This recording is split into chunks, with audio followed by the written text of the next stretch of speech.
Today, we're doing a little experiment here on the podcast, and you know I love a good experiment. So, what is it? Well, in addition to our short weekly episodes, I'm going to start sprinkling in a few interview episodes with real people just like you, sharing what works and what doesn't when it comes to doing more and stressing less. Now, you've heard me say it a million times, but there's no right way to do things because we all have different lives, different brains, and different real world constraints. In fact, there are so many ways to get things done. So instead of just me, today I've got a special guest with me on the podcast, and I invite you to join us for a conversation about the nature of productivity itself, including, of course, some practical tactics that you can steal for yourself.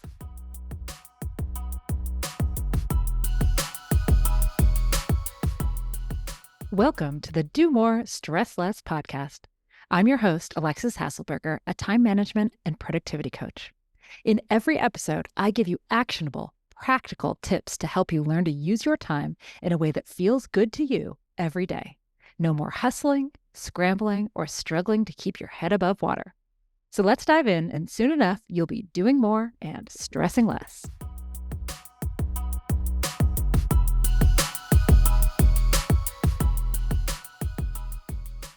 Today on the show, I am so excited to talk with Laura Castaing. With a background in operations and startups, Laura is a coach and thought partner to founders, CEOs, and executives at key inflection points in their lives. She helps people get mental clarity and navigate big life changes. And today, she's sharing with us how she manages to do more and stress less in her busy life. I thought she would be the perfect person because not only is she a colleague, an amazing coach for founders and CEOs and execs, she's also a friend. So I know she's not going to judge me if things don't go exactly as planned. And let me just tell you, we've already had some technical difficulties today. And she is also a client, someone who has graduated from my Time Well Spent program. So I thought she would be the perfect person to talk to here today. And Laura, welcome. I'm so happy to be here. This is really fun. Awesome. I am very excited. I am so excited when this popped up on my calendar today, even though I know we planned it and talked about it. It's always I fun to know. see you on the calendar. Okay, so I want to just get into it. Can you give us just a little bit of a snapshot about your life, professionally, personally, just so we know, what are all the things that you are balancing in your life? Yeah, so I think right now it's interesting. It's summer in New York, and I think that's it's going to be a pretty fun breakdown of how I'm spending my time right now because it's actually pretty aligned with my values, which is not always, in perfect alignment. But I think right now my life is pretty much broken down by, work is sort of a standard thing. I do coaching, and that's a good chunk of my week. And then outside of that, I really have been prioritizing basically like friends, family, connection, all of that, which shows up in I'm playing volleyball, 2 or 3 times a week. I'm seeing my niece, she's spending the night on Saturday night for the first time by herself. My mom is, moving to town in a couple weeks for, part time.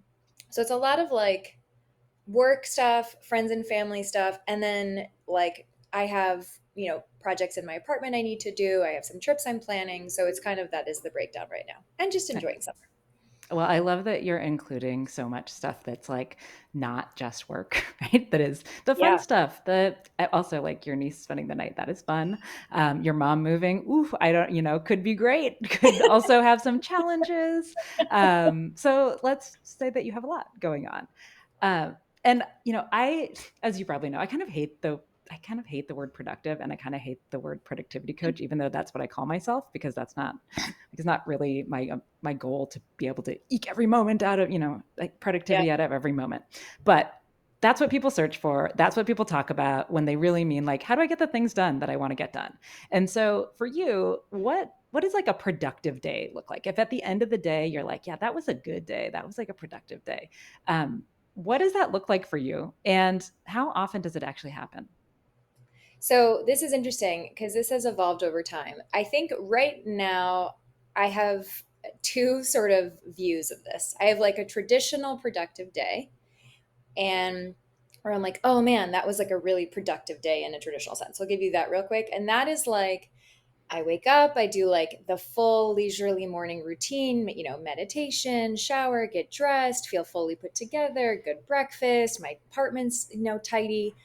And then I sit down and I have like a block of time that's uninterrupted to do some sort of project for my clients. I'm writing a how-to guide, or maybe I'm writing a newsletter, and it feels like I can accomplish like one big meaty thing that can't get done in like 15 minutes between meetings. And then in the afternoon, I'll have calls, and maybe I'll have like 3 coaching calls, feel really good about those, and I wrap up and I have time to like really distill their notes in a really clean way, and I button up how I organize my client tracker, and I can like clean out my inbox so that like maybe I don't know, around like 4 or 5, I feel like I shut it all down and I can close my computer. I know what my day is going to look like the following day. And then I walk out the door and I go play like beach volleyball. I have dinner with my friends after. I come back, I shower, maybe I watch a show or read a book, meditate, and go to bed. This is like when I have these days, I'm like, oh, that is such a traditional productive day. But good Lord, does that not happen all the time? You and me both. And I think for a couple of reasons, real quick, is that I think it's one, I love those days, but there's something so buttoned up about it that I actually don't love that there's not much spontaneity when it's like so perfectly buttoned up and planned one thing to the next. That's not my personality. Hmm. And I think also I have also equally found a lot of value in days where I'm like, oh, I spent 2 hours reading and, reflecting and journaling and cleaning my apartment, or just sitting and chatting with someone, or, just not being productive in sort of the traditional productive sense. Yeah. And I can feel like very productive, not having achieved much in the material world, but like maybe had like a really cool personal insight for the day and like taking care of my body. And that was all I did that day. And that can feel really good too. Yeah, I love that because it's not about the quantity of things, right? So often people will ask me like, how many things should I get done? How many things should I put on my task list for tomorrow? And like the real answer to that is like, I have no idea. Like Yeah. some things are really big, some things are small. Like maybe your energy is going to fluctuate and like you might not know. And I know that for myself, I've been getting better and better at the idea of like I'll give you an example of this. Last week, I'm pretty planned in my days, but last week, one of my friends called me and we were chatting for a little bit, and then I realized like, oh, I have blocked like a big chunk of work to do right now, but I've been trying to prioritize connection more, and like we're having a good conversation, and so I just made the kind of pivot mentally. I was like, oh, I'm just going to actually let this conversation go for as long as I want it, for as long as it wants to go. And I actually Yeah. talked to her for an hour and a half. And like, I think in my pre-cancer days, I probably would have like been a little bit pissed off at myself about that like, ugh, I had planned to do this work and I didn't do this work. But I think that there's so much in like naming it in the moment and just being like, no, it's not that it's like I've gone off course. It's that something came up and I decided that I wanted to prioritize that over like the quote work, you know? Yeah. I love that. And I think that's also like it's an evolution of again what you view as productive and what you like view as how you want to spend your time, which is I think is your whole ethos is like, are you spending your time the way you want to spend your time? Whatever Right. that means. Right. And like, who is that decided by? Right. And so I love the idea of like, yeah, just what you said about like not like you can feel productive having not had much to like point to that other people could say was productive. Yeah. And I think about it sometimes too, like when my kids were babies and I was like on maternity leave and I would go the whole day and I was like doing stuff all day long. And like it basically was like, look, if I get to the end of the day and like the dishwasher has been unloaded, that Yeah. feels like a pretty damn productive day, like because reality is I kept people alive outside of that. But like looking in, I could imagine, well, hopefully no one is judging me, but like I could imagine it being like even myself judging me to be like, wait, that's all? You got the dishwasher unloaded? Yeah. Yeah, it's Yeah, I interesting. that's it's interesting talking about it because I think it's even the idea of being judged on your productivity is a human made make believe thing that society Right. did. Like the Right. entire concept of like you should feel okay with yourself if you've been productive is a make believe thing. So, Yes. so Yes. It's so some I like think it's like I think it is really about like how do you define it for yourself? Is even being quote unquote productive, Hmm. a way that you want to relate to in the way that you've sort of been taught. So anyways, I think it's yeah, I like even the idea of going to bed and being like, "Oh man, I really wasn't productive today." I think is something I've had a lot of issues within my life and evolved over time because it used to be very much driven by what am I getting done? Have I met my deadlines? Oh my God, I'm behind. I haven't reached everything I wanted to do. I'm behind on my life. I'm behind on my work. And I feel like that's like a recipe for like unhappiness. Yeah. Yeah. I mean, I blame the fact that we are all steeped in late stage capitalism Mhm. and the Puritan work ethic for all of this because it's like, one, you're right, it's made up, right? And two, it's made up by people wwho want to extract labor from us, right? 100%. Like, it's made up by people who don't have our best interests at heart, and then we've all got like sucked into this, and it is so hard to pull ourselves out of it. Yeah. Um, 100%. but we can keep trying every day. Okay. So thinking about that, like what's like one mindset or one practice that's really shifted the way you think about things or like the way that you are able to engage with, I mean, the work that we need to do because the reality is like even if we don't want to live to be productive, we still do have to do things, right? And so Yeah. when you think about your time and you know what you have to do and what you want to do, what's one thing that has made like a pretty significant difference for you? Can I cheat and give you two that are Yes. like so because they're related. So one of the, I think the biggest things over the last probably decade, because about a decade, no, not even I would say probably 9 years ago is when I quit working in traditional like startups, and that was the period of life where I was working anywhere from 70 to 90 hours a week, Hmm. and my like productivity was like all day, every day from the minute I woke up at 7 a.m. till when I went to bed 11 p.m. was productivity Yep. rooted, I think, or work rooted. And I think that one of the biggest mindset shifts was, I think that they're related. It's one of them is like I had to reset over time, over years, like what am like what is worth spending my time on, like Mhm. how do I want to be spending my time, and aligning that with my core values and really how those core values are kind of the life I want to be living now and down the road. I love the phrase of, I'm going to butcher it, but like how you spend your days is how you spend your life. Mhm. This idea of like how I'm living today, if I live every day like that for the next 40 years, that's how I will, I could at 80 years old look back at my life and be like, that's the life I lived. And so I carved out so much more time for friends, for family, for personal growth, for health, because those things were how I wanted to spend my life. And so that was a really big mindset shift where like I could let go of other potential productivity things Mhm. if they didn't align with that and feel much better about it. So I don't have to like be writing a book right now. I don't have to be making $10 million right now because I realize that's not necessarily the life I want to live.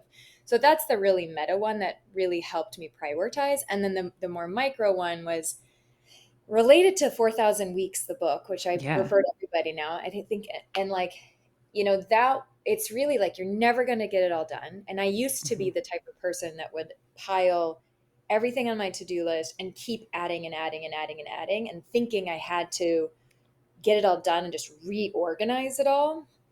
And then really over the years being like, no, it's never about a maximalist do everything. It's always reorient almost on a monthly basis, weekly basis, hourly basis. Like, what are the core things I need to work on? What are the one or two things I need to do to move those forward? And everything else, I just have to let go.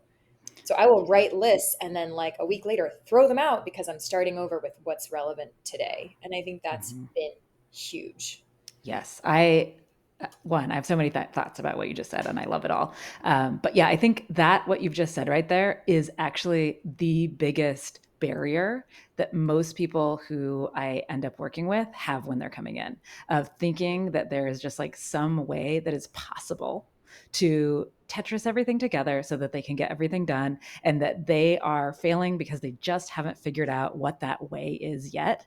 And getting past that belief, like accepting what you have done, accepting that, like, one, you're never going to get it all done. Like, we can all work every day, all day for the rest of our lives and still have more work tomorrow. Like, if you can't accept that, if you don't accept that, if you're unwilling to accept that, um, you actually can't get to the important stuff. Like, we can't get past that into the other things because you're still operating. You're like, let me just get the little stuff done, and then I'll have time to get the big stuff. And yeah, I think that's like such a huge shift that I think people have to make in order to feel good about Yeah, and time. I want to credit my mom for part of this also because the whole concept of rock pebble sand. Do you ever talk Mm-hmm. about that in your coaching? I do a lot. Yeah, the Yeah. parable of the big rocks. Yeah. Do you want to give people an overview just in case they're not familiar with it? Yeah, but you should correct me. But the way so there's a really cute video on YouTube on this. But but the concept is like, you essentially have like an empty glass jar and you have a pile of sand, a pile of pebbles, and a pile of rocks. And if you try and fill the jar with the sand first and then you add the pebbles and then the rocks, not everything will fit in. But if you put the rocks in first, then the pebbles and shake them so they go between the rocks, and then the sand, shake it so it goes between everything else, like you'll fit it in. And I mean, the main thing I like about it, the flaw to it is that it says you can fit everything in. But the main thing I love about it is that it's like, what are your rocks in your life and how do you get those in first? So, for me, my rocks are, am I sleeping properly? Am I eating properly? Am I, getting time with the people that matter most to me? Am I, taking care of my clients? Am I paying my bills?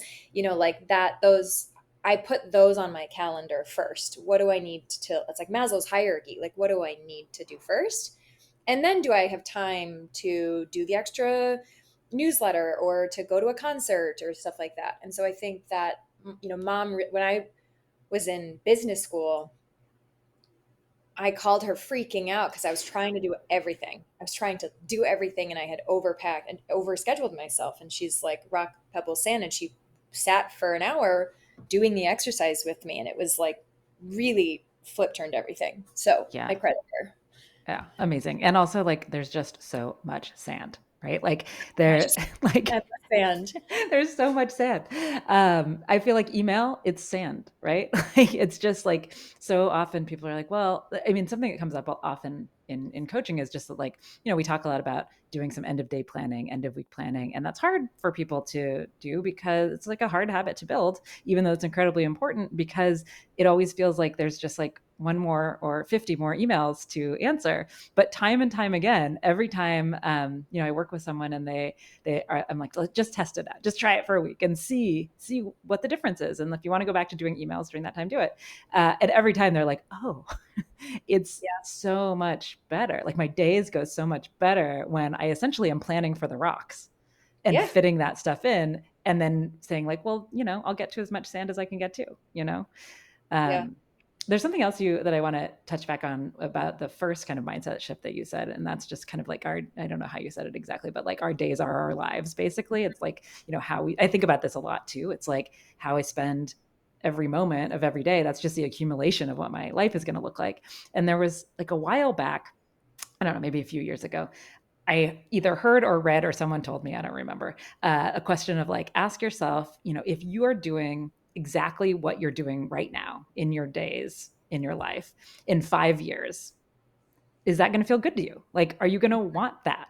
Is that going to be the life that you want? You're going to be excited about that. And when I asked myself that, I was like, oh, actually, no. Because actually, it was like peak pandemic and I had like 40 one-on-one clients at the same time. And it was just like overkill, but I felt like I needed to help everybody. And that's when I decided to make the Time Well Spent program, because I was like, oh, no, like, if I am just draining myself for other people in 5 years, like, that will not feel good to me.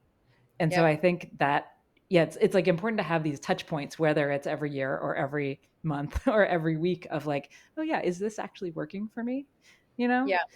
And it's interesting. It also makes me think, like, when I worked for other people back at, I think I've been in business maybe 1 year less than you have. But back when I worked for other people, I used to think about like my jobs and if I liked them or not, I was feeling good. And my rubric was always like, okay, am I somewhere, like every company's mission is somewhere on the evil to good scale, right? So like if I am between neutral and good Mm-hmm. and I'm using my brain in a way that feels good, Mm-hmm. and when I get home at the end of the day, I don't feel like shit. Like Mm-hmm. that's good. That's a good job, right? Like those are the good things. And it's like it's probably not what I would have thought about if I had thought, what are all the like the highest order things that I want to be putting into something? But it was like a nice rubric to be like, if one of those things is off, then I need to change something. Mm-hmm. I love the rubric. I think like even the fact that you had a rubric is pretty telling. Like you figured out like, oh, I need some way for myself to measure if this works for me. It's like a very self-aware way to do it because I think it's really easy to get into the working world, be in it for 5, 10, 15, 20 years and be doing it because of inertia Yeah. of like opportunity came into opportunity and life happened and then you wake up and you're like this it doesn't align in some way, but I'm not really sure why. Right. Like, how did I get here? And I think that's often when people are shooting for a goal instead of kind of really optimizing for the day-to-day experience of something. Like Hmm. we're shooting for like this, okay, when we get there, the kind of if we, when we Yep. get there, everything will be better. And the reality is like if you don't like the path to getting there, then you might not like what it's like to get there, right? I think a lot about this of like you it's like a fantasy of what it will be once you have that outcome. Like when I was 25 or late 20s, I was working in startups, post business schools and business school, and then startups, and it was like my career direction wasn't set in stone, but I had like this idea of like, yeah, probably I'm in operations. Maybe I'll want to be the chief operating officer of a startup one day. And that sort of created a North Star. And I think that served its purpose of like giving me direction to be able to be like, what skills do I want to learn? Mm-hmm. But in hindsight, no, that is like such a poor fit for my interests, like on a Yeah. number of levels. And so there were parts of the jobs that I loved and parts that I didn't. But it was interesting, like you're like, oh, I'm gonna throw a thing over there. Like that's where I'm gonna go. And when I'm there, I'm gonna be happy. But to your Right. point, I think it's like, I think there's a different formula or a different way of figuring out what will satisfy you. And I think it goes down to like the fundamental underlying parts of your days and how you like spending them. And then reverse engineering, like where in the world can I go do that? Right. Versus like starting at the end goal and then being like, oh, if I get there, I'll be happy. It's like, no, what are the underlying pieces that I like and where can I go apply those pieces to my life on a Yes. regular basis and meet my needs, meet my practical needs? Yeah, I think that's a really smart way to look at it. And I think yeah, you're right. It's like it's how do we? It's kind of it's not exactly reverse engineering. Maybe it is reverse engineering. It's kind of like bottom up approach instead of Yeah. like top down goal. But that also I think in some ways means that you have to like let go of that. What's kind of drilled into a lot of us is like doctor, lawyer, engineer, like CEO, do the thing, and then realize, I mean, kudos to you for realizing that that thing that you were shooting for maybe wasn't the thing that you wanted, but also that like you learned a lot of valuable skills Yeah. in that process. Yeah. I Yeah. do. One last thought on this. I think, or, as long as you want, but I do think that it's like hard to let go of the dream when you don't have anything else secure to go to. Hmm. And I think the human brain isn't like programmed to just, disconnect and do a wild leap. And so I think even people who still have that dream of, oh, I think I want to be a CEO, it's not to say that that's not a worthwhile dream. I think it Totally. is complementary to like, well, what is it? I think it's like taking it a step further instead of just stopping at that and being like, I want to be the COO of a startup. It'd be like taking it a step further and being like, wait, do I want to spend like, first of all, do I even want to spend some time reflecting on this? Like, or do I like how I'm spending my days and my time? And do I feel fine with that career path? If that's the case, keep on chugging. Right. If you're like something feels off, either I feel constantly stressed or I don't know if I'm spending my time in the right way or I don't love my job, then I think you can still hold that dream while you do that bottoms up approach, which is Hmm. let me spend some time to reflect on what are my values, what is the reason I think I want that job? Right. What is it Yeah. about my current job that I love, or past jobs? What about my personal life? And you can like reveal those underlying pieces and really like get to know yourself in a way, and then be like, all right, does, once I really know myself and what I'm looking for, how does that align with that job I thought I wanted, and what other jobs in the world could I compare it to? And it feels like less heavy when it's like married to one future goal for your future happiness, versus like, oh, as long as I have these core pieces, I'll be happy. Right. And what I'm hearing from you too is that it's not an either or, right? Yeah. It's like, and I think that this, I don't know why this is making me think of this, but I think this comes up so often with people doing job searches too, or like thinking about doing a job search where they're like, um, well, I'm really unhappy in my job, but I'm not ready to quit. So I'm not going to start looking for other jobs. And it's like, yeah, but like you can be stuck here a long time if you like you can do both, right? Like we can do, and that's, I mean, obviously that's a lot of work, right? But sometimes I think not realizing that there is a dual path or there are more than a dual path keeps us stuck someplace. Totally. And I think Yeah, like, that, and also we don't live in a society that trains kids and young adults and college age students how to explore your career in a meaningful way. We don't teach how nope. to job hunt. We don't teach how to reinvent yourself. And I think in an age of AI where everything is changing very rapidly and is going to keep changing, you need to have the skills of being like, what are the pieces that matter to me, and how do I align that to the world? Like doing that skill set, having that skill set, doing that activity is a skill set to learn that they haven't taught us, that's going to become more and more relevant. Like you're going to have to pivot more frequently than you would have 10, 15 years ago. And like I think having the ability to do that, and I don't know, it's much more empowering, and you can do that parallel track where you can say, Mm-hmm. I'm here, I'm not moving, I'm not deciding to quit, and I'm going to do an exploratory thing. And then I think the reason why that skill gap matters, like why it's really sucks that nobody's taught people how to do that exploration, is because you just default to what you know, which is let me go on LinkedIn and check out jobs. Right. And then you check out three job descriptions, you get demoralized, and you turn off, you close LinkedIn and say, well, I'll just stay with my current job.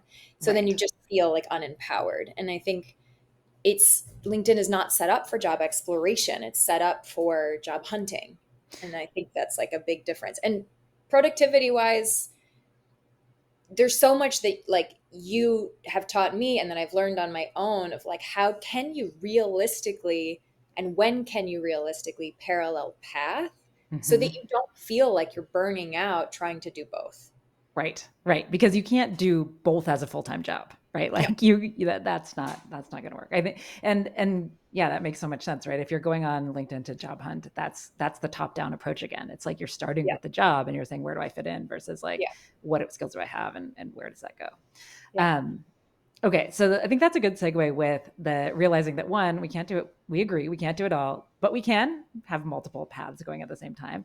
So for you, like, how do you decide? Do you have any rubrics or thresholds or anything for yourself that helps you decide what not to do? Like, what makes it to your to don't list? Um, I am not great at this. I think my tendency is, to have a million ideas and want to do them all. So the sort of disciplined way that I do this it kind of goes back to the mindset shift I was talking about earlier, where I try to keep like as much as I can, like a high level view of my sort of North Star for maybe given a year. Like at the beginning of the year, I don't do resolutions, but I'll do some sort of like what would be cool to end the year having said that I did. And it used to be like, oh, I've much more practical things like I've got X revenue or I've done Y project or whatever. Now it feels a lot more like I feel differently, or like I feel good about how I spent my time. I don't know, things like that. But I do that on a yearly basis, and so that kind of does create like a grounding where it'll be like mid-year and I'm like, have I made progress on that sort of bigger loftier goal? And if it's yes, then I feel much better being able to say like, yeah, so I didn't get to a bunch of other things, no big deal, I'm still sort of making progress on that. Mm-hmm. And then it breaks down to like what do I want to do kind of this month ish, you know? And when in really good months, I'm pretty disciplined about it, and especially for work. And I'll be like, I mean, you know this, we've talked about growing my business Hmm. requires certain activities. And it's like, have I published 2 newsletters? Have I reached out to people I really care about? You know, have I treated my clients with as much care as I could? And, you know, and then I have an inspired by either you or one of our friends, Danielle, like I have a what I'm not doing list. And it's Hmm. like, I'm not, you know, creating a lead gen tool for my website. I'm not, you know, going after venture capital this month or whatever. Like you know, working with them. I think that's the best I can do is sort of Yeah. draft a plan based, you know, rooted in what my priorities are, draft what I'm not doing. But Yeah. like, there are many days where I'm just like, well, you know, I just really want to do this thing and I do the Yeah. thing. So it's never perfect. No, it's never. I mean, that could maybe that's what I should have called this podcast. It's never perfect, um, but I like. Yeah, I mean, I feel really strongly about this as well. And like a lot of times when I talk to people about planning, right? It's like we think that planning is about again like Tetrising in the things where you're going to do them. In fact, like at least 50% of planning is consciously deciding what you're not going to do so Hmm. that when those things come up, you don't have to weigh that decision in the moment and say, oh, should I do this thing or should I not do this thing? Because we've already decided, no, like these are the things we're not focusing on so that we have time for the other stuff. Yeah. Um, okay. I have one more, maybe two more questions for you. And then I know we need to wrap up, even though I could talk forever. But for you, like part of my goal with this podcast, with all the work that I do with people, is to not only help people feel better about their time, but also to help normalize that it's not easy, right? Like it's not easy to do so. We're not always on an upward trajectory. Like we're not always feeling at our best. And so for you, like what's that one thing or that one skill or that one thing that you struggle with and you keep coming back to it and you struggle with it again and you keep coming back to it, and maybe you're getting better as we all are, but it's like your Achilles heel. Yeah. I could say that I'm going to talk about my work, but I think this applies to a lot of it. It could apply to pretty much every area of my life. Like I have my Achilles heel is I have like dreams of what I think things should be. And I don't, and then I know in my gut that I know enough to be like, what would I need to do to go after that dream? I'll actually use an even simpler, a simpler, you know, part of my life where this is happening. I have a dream of what I want my apartment to look like. You know, I like fiddling with my apartment. I like the way it, you know, interior design is like a very loose like term of just making a home feel like it's the one you want to live in. And I have a dream of what it could be, and I know the steps I would need to take to achieve that dream. And my constant challenge is I overthink, I get into analysis paralysis. I worry about my budget. I get distracted by a million other things. And I compare myself to my one of my sisters who's actually done interior design. And like, if she had my apartment and my dream, she would get it done in 2 weeks tops. Like, my dream would be done in 2 weeks tops. And for me, this is like going on a year and a half where I'm like fiddling with, you know, maybe putting wallpaper up in some place or whatever. And it drives her crazy.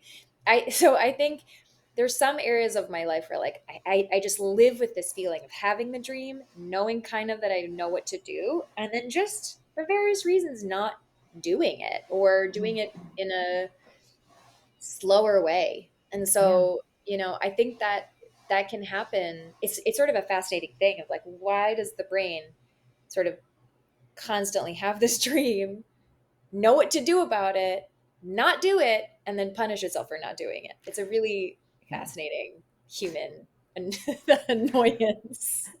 Yeah. Well, thank you for sharing that. And I have a little theory about it. And it's that like it's just not the thing that you prioritized, right? And that's okay. It's like you can't do everything. And Yeah. like when you were listing out earlier today what your big rocks were, designing your apartment wasn't listed there, No. right? And so I think the not getting it done as fast as you would want to is not so much as the problem as beating yourself up about it. when It's you don't do it's it really right. it's so true. It's so and it's see, this is why you're an amazing coach. It's so true because I would never put like having a perfect apartment. It's actually quite the opposite. Like if I think about my dream apartments and my dream homes, it's the homes that feel like incredibly lived in, layered over years, a lot of stuff. You just feel like you can walk in and like spill something and no one cares because it's not pristine. And I'm like, why would I spend, why would I want this apartment to be perfect? So it is much more, you're right, the mindset of like probably old legacy stuff where I punish myself. But in reality, am I spending my time the way I want?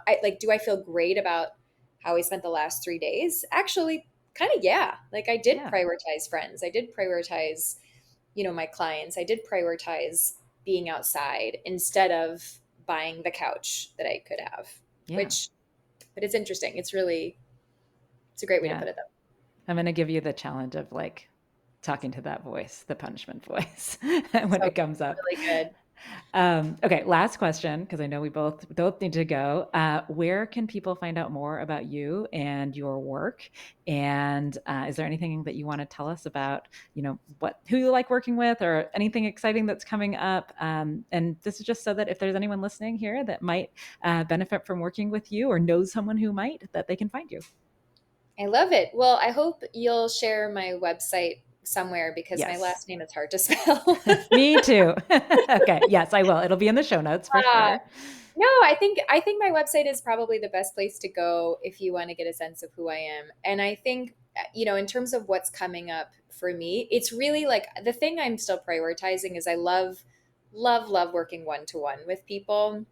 And so really I don't, I'm not like releasing a class or doing any sort of major thing right now. I think it's really just finding people who are in a point in their life where they want to realign all their pieces, whether they're in some sort of inflection point. So I work with a lot of, yes, I work with CEOs and founders and senior executives of typically smaller businesses, startups, under 200, 300 people, also solo entrepreneurs, and also people that are like, really just very successful, high achieving.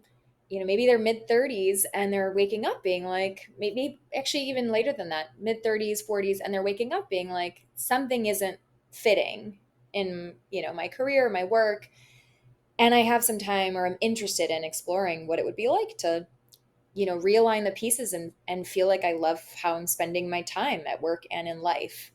And so I would love to have discovery calls with people where I can help them. And if it fits, great. And I love helping people and figure out a way to work together. And if it doesn't fit, I always love pairing them with other coaches, other resources. I like helping people feel like they don't, to your point earlier, they don't just have to stay in that feeling of like something's off. They Yeah, actually can kind of just like feel a weight lifted and like can start to see how they can move forward, I think is one of my favorite things to do. So yeah, just amazing. love that.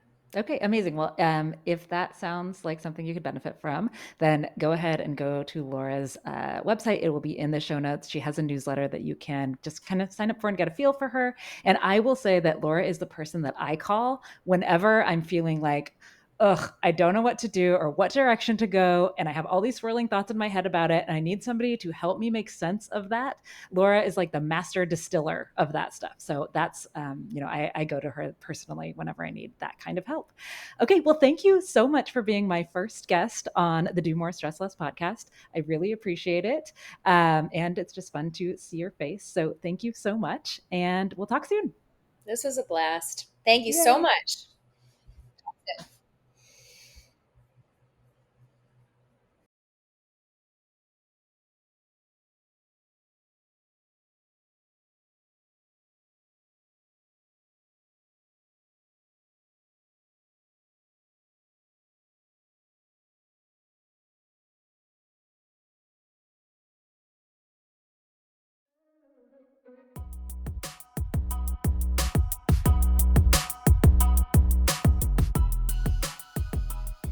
And that's a wrap on today's episode of the Do More, Stress Less podcast. If today's episode resonated with you, I've got a little something else you might want to know about. I want you to check out my free class, 3 Secrets for Always Having Enough Time for Your Work, Your Family, and most importantly, yourself. It's short, it's practical, it's packed with strategies that you can use right away, and it's free. You can grab your spot at the link in the show notes or at alexishasselberger.com. See you next time.